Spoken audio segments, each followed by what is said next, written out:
Great. Hi, my name is James Williams. I'm the president of Engage Cuba.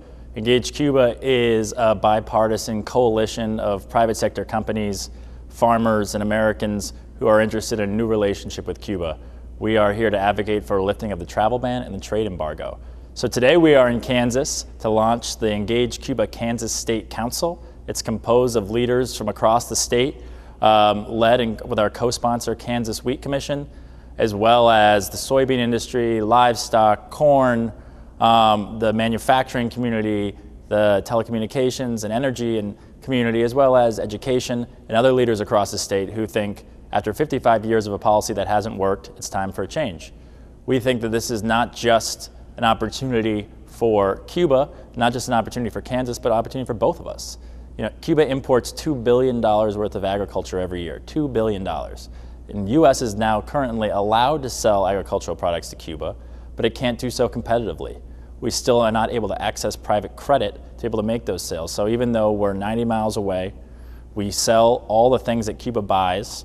We're less than 10% of Cuba's imports to date. They're now getting it from South America, Europe, and Asia. And that just doesn't make sense. We know that when they have a level market, level playing field, there's nothing that we can do that will stop American agriculture from being competitive.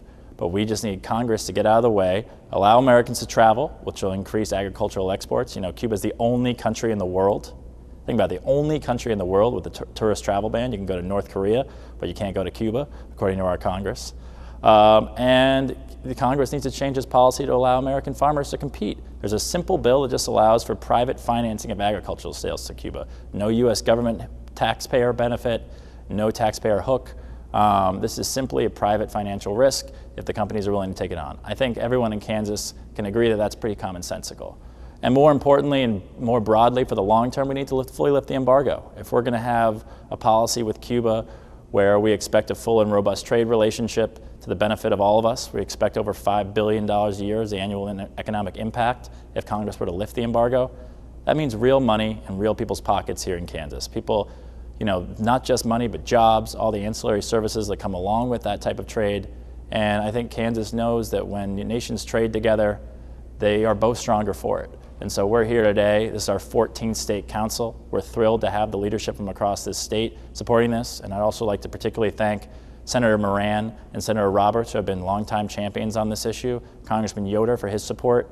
And we're calling on the rest of the congressional delegation of Kansas to get on the same page with your constituents, with your agribusiness, with your trade community here who want to see this move forward. So thank you again. We're really thrilled to be here and appreciate all the support we've seen across the state for this new relationship. This segment brought to you by Farm Bureau, a grassroots ag organization representing the state's farmers and ranchers since 1919. KFB.org. Oldie Seed Farms, carrying soil-specific seed. Find them on the web at oldieseed.com. That's OHLDE seed.com. Grass and Grain, online or in the mail, keeping Kansas farmers informed for over 60 years. grassandgrain.com. Kansas Wheat Commission, leaders in the adoption of profitable innovations for wheat. Online at kswheat.com. Thank you for this opportunity.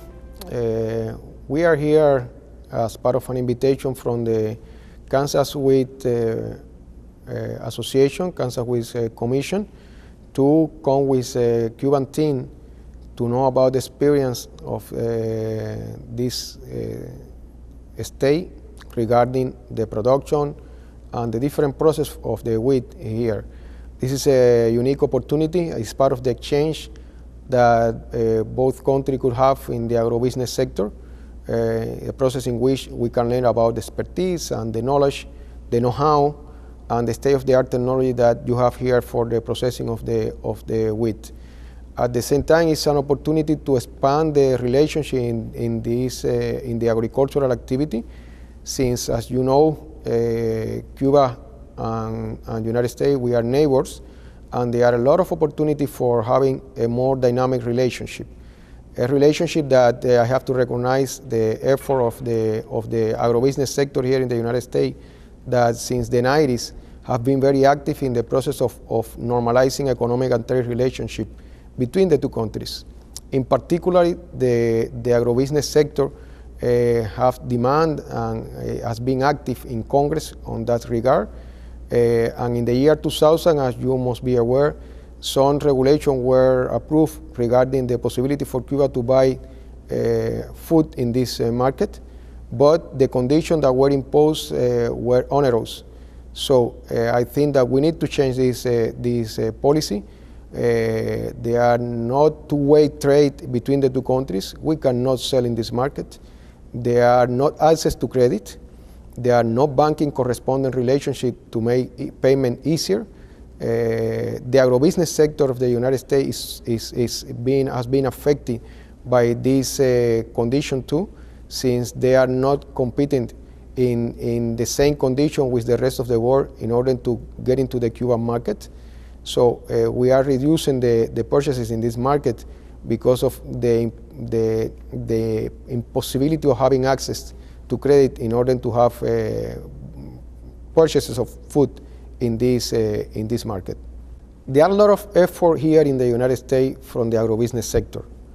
You can move all around. I can tell you that the U.S. Agricultural Coalition for Cuba, that is an organization that are doing lobby, are gathering many of the farmers and federation organizations from the agribusiness sector in this effort to have a normal trade relationship, in this effort to have access, for the business sector to have access to credit to do trade with Cuba.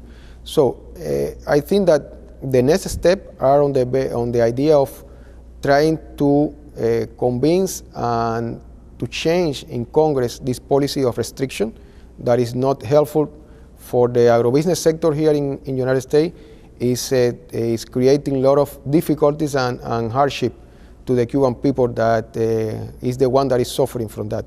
There are economic damages to Cuba regarding this policy of economic sanctions and restriction, and the agribusiness sector here in the United States has been a pioneer in this effort to change this policy.